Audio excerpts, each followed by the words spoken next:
Alrighty, guys, today we're going to talk about Standard 8.5a, which is about presidential politics between the 80s. This really ought to say 90s, but it has some blowback into the 80s, so I'm keeping it. Up until now, and by now I actually mean really the end of the Obama era, so, you know. Um, so this particular section is really appropriate for where we are right now. So as I record this, I'll probably leave it up for the future too. But as I record this, it is May of 2020. We're in the middle of the coronavirus and the economic impacts that are going on with it. And we're going to talk about the 2008 recession toward the end of this and a bunch of economic stuff. So you might have questions. So as you listen to this, think about, hey, how does this relate to where we are today? And I'll give you an opportunity to ask me questions, probably in a Google form, okay? So we're going to talk a little bit about this, and we're going to pick up with Bill Clinton and how he shows up to be the president. So we've had 2 terms with Reagan. We've had a year or a term with George Bush Sr., and that tells us that the United States is in a place that's pretty conservative at that point, okay? Economically, socially, conservatism is kind of winning the day. And so even Bill Clinton, and I know this is sort of crazy, but compared to a number of other Democrats at the time, he was a more moderate choice, okay? I'm not going to say he's the most moderate guy. I'm not going to say he's a conservative, but he still leans a little more conservative on some issues, okay? So, but because of that, and because some people were upset with Bush for a couple things, Bush Sr., I should say, Bush Sr. famously said, read my lips, no new taxes, and then he passed taxes, and people didn't like that. So 1992, Clinton shows up, he runs for president, and he knows that society is leaning towards the conservative side of things. And he knows that there are a number of conservatives even in Congress. And so he decides he's going to work with them to bring down the deficit. So he says, what are the things that we spend lots of money on that maybe we could cut a little bit? He says, what if we focus on getting people from welfare to work? In other words, we're not going to do as much to help people who are economically underprivileged. We're going to push them towards work. So yes, you can get welfare, but it's going to be much more limited than it used to be. And for a limited amount of time, a limited amount of money, we want to train people so they can get jobs. Now, this is a big deal because going all the way back into the 1930s during the Great Depression with the New Deal, we've been trying to find ways to funnel more people, more money to poor people, because the idea was that will help raise the overall standard of living, which helps the country.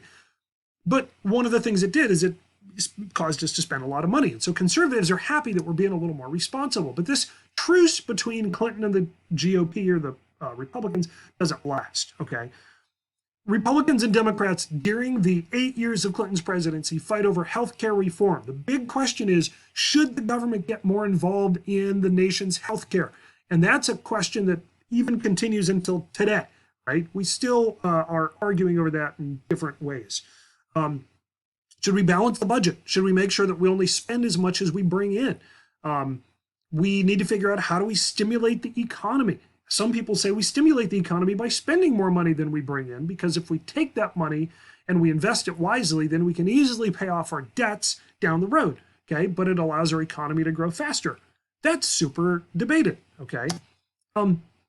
A lot of Republicans, because of this, start to say Clinton, I mean, they didn't like Clinton to begin with. Let's not say they did, but they really decide they don't like some of the things Clinton's pushing. They think he's pushing the country towards socialism, especially with the healthcare ideas of getting the government involved that he wants to promote. And so they see an opportunity to impeach Bill Clinton. So there is a long story that involves a sex scandal and all this stuff, but the short version is that while Clinton's being investigated, he goes under oath. He lies under oath, which is, I mean, if you or I did that, we could be thrown in jail for a period of time. And so the Republicans are like, he lied under oath, let's impeach him. And he says, no, it's not serious enough to be impeached. You shouldn't be impeaching me. This is a waste of time and resources. That should sound like a familiar defense, right? We've heard that even this year with Trump's impeachment. And the Senate pretty much agrees with him, and Clinton doesn't get removed from office, okay? But he does realize we've got to do something to deal with the deficit, okay? We have all this money that we owe. We got to deal with it. In fact, I want to pull this up for you to see. This is, let's see, today is early May of 2020, and currently, this is where we are right now. The United States owes $24.9 trillion. And to be fair, people say that's to China. No, yeah, some of it is, but most of it isn't. Most of our debt we actually owe to ourselves, our own people, us in the future. We're borrowing from money we hope to have in the future. Okay. I'm not 100% if you're seeing that on your screen, so I'll come on back. But it's huge. Okay. Especially because, going back again, we owe 24.9, almost $25 trillion. We only bring in $3.5 trillion every year. That's crazy. Anyway, so Clinton says we got to do a couple things, right? If at your house you are spending more money than you're bringing in, you can do two things. One is spend less. The other one is bring in more money, get a second job, go ask your boss for a raise. And so he says, how does the country do that? Well, first of all, we raise taxes in general. So we're bringing in more money. Largely that's on the wealthy. We'll talk about how he does that in just a second. He also is going to cut spending. He's going to say, let's not spend so much money because that's going to hurt the economy. In order to help lower class and middle class families to make sure that these tax increases don't hurt them, he comes up with something called the Earned Income Tax Credit. What that is it basically says if you're in that lower and middle income category, you're going to spend less taxes per dollar. You're going to pay less taxes per dollar. That even helped me. I think last year I got more money back than I paid in taxes, which is great. I'll take it. But if you're against, redistribution of wealth, the idea of taking from the rich and giving to the middle class and the poor, you might not like the Earned Income Tax Credit, even though, man, it feels good to get that money, doesn't it?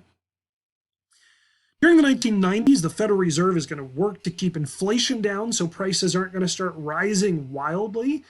How does this help the economy if prices aren't going up a lot? Well, I'll answer that question for you. If prices aren't rising, people are like, oh, cool. I know that we're going to be in good shape. Maybe I should spend more money. Okay. So they're going to borrow a lot of money and that stimulates the economy. So here's the deal. If it's easy for me to go out and borrow money, I go to the bank and I'm like, hey, I want to start a business. I want to start a pizza place. I want to start a shoe company. I want to start whatever. And the bank gives me that money and I hire people to make shoes and pizza and whatever. So low unemployment rates show up, okay? Even right now in the middle of the 2020 economic crisis, one of the things they're doing is trying to make it so people can get money if they need it. Now, I don't think too many people are going to go out in the middle of this and try to start a business. So that's one of the causes of the current economic slowdown. Clinton has another big plus on his side. Like the Cold War is over. We're not worried about Russia anymore because Russia's done at the end of the Bush presidency, or the USSR, I should say, is done at the end of the Bush presidency.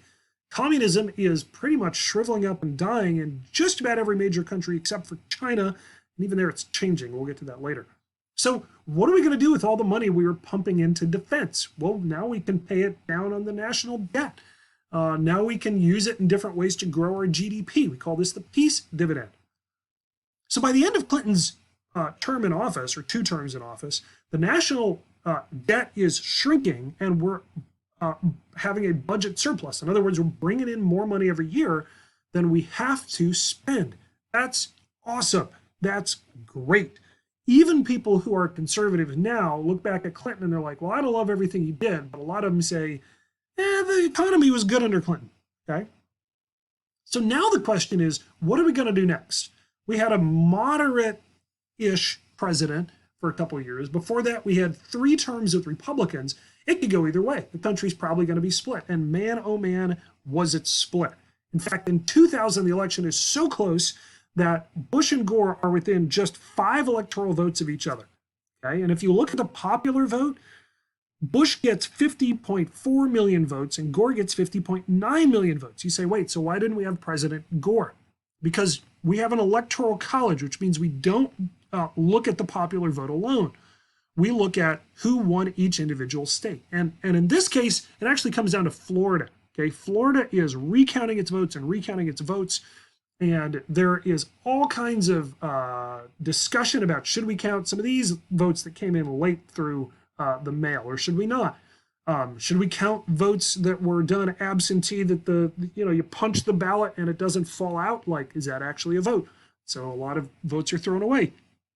Eventually, Florida goes to George W. Bush, and that one state makes enough of a difference. The Supreme Court actually steps in because there are other recounts, and they're like, let's not recount anymore. We're going to give it to Bush. Now, Bush is a Republican. So he really isn't a big fan of this idea that we cut taxes on the wealthy, or sorry, raise taxes on the wealthy under Clinton. So he cuts them. Remember, conservatives do that because they feel like wealthy people are going to spend money. If they spend money, that stimulates the economy. And the standards want me to point out that this leads to a greater gap between the rich and the poor because wealthy people don't necessarily go out and buy the same kind of things that you and I would. They buy luxury items, they invest in stock, they do all kinds of things that aren't necessarily done by everyone else. At the same time that that's going on, we start having to spend more money on defense because the war on terror begins. September 11th happens. And so we're back into spending money that we don't have and building up our national debt. Some people blame that. Some people blame other economic issues. There's a lot going on here. But at the end of the Bush years, the housing market collapses. It had been for years and years and years. You could buy a house for $50,000, fix it up and sell it for $150,000 just a couple years later. And over time, that stalls out. And so people are stuck with sometimes multiple houses that they can't sell. And then they lose their jobs maybe because the economy slows down. They can't pay off the mortgages and things are bad. Banks are losing money left and right because they're not getting this mortgage money back. And the government says the banks can't go out of business. Banks have to be in business because what if that pizza guy wants to start a pizza company or that shoe guy wants to start a shoe company? So the government shows up and bails out banks, gives them huge amounts of money, and we go back into even further deficit spending to get the economy going. We're spending money to pump it into the economy. Even though we do that, we end up in what we call the Great Recession that starts in 2008. Now, this slide is now old as of about a month ago. It says this is the worst economic crisis since the Great Depression. Actually, we're probably living in it right now. Unemployment numbers currently are skyrocketing. In the Great Recession, they're about 10%. Sorry, I wanted to check. Currently, the unemployment rate is about 8.7%, but some people think during this pandemic, it could go around 30%, which is actually worse than the Great Depression. Now, is it going to last as long? Hopefully not. Hopefully, as soon as there's a treatment or a vaccine, things change, but be aware, okay? It's rough. During the recession, because it's a housing crisis in large, many people are losing their homes. Let me just put a pin in this for a second and tell you there are a number of things right now that are hopefully going to prevent that from happening. A lot of mortgage corporations are saying you can pause your rent payments for up to, or your mortgage payments for as much as a year if you need to. Now, you got to talk to your mortgage corporation about that. So that's, but at least it's trying to keep people in their homes so we don't have banks collapse. Tax revenue falls. If people aren't spending money, you don't have a whole lot of money for taxes. And then you can't pay policemen and teachers and fix roads and all kinds of stuff. Deficits grew. In other words, we're spending a lot of money to try to keep ourselves out of this thing. Okay. So Obama's elected in the middle of this crisis, and he passes a second stimulus package. One had been passed under Bush. He passes a second, which says, let's spend money and dump it into the economy. And conservatives are like, we don't want to spend more money and get us into more debt.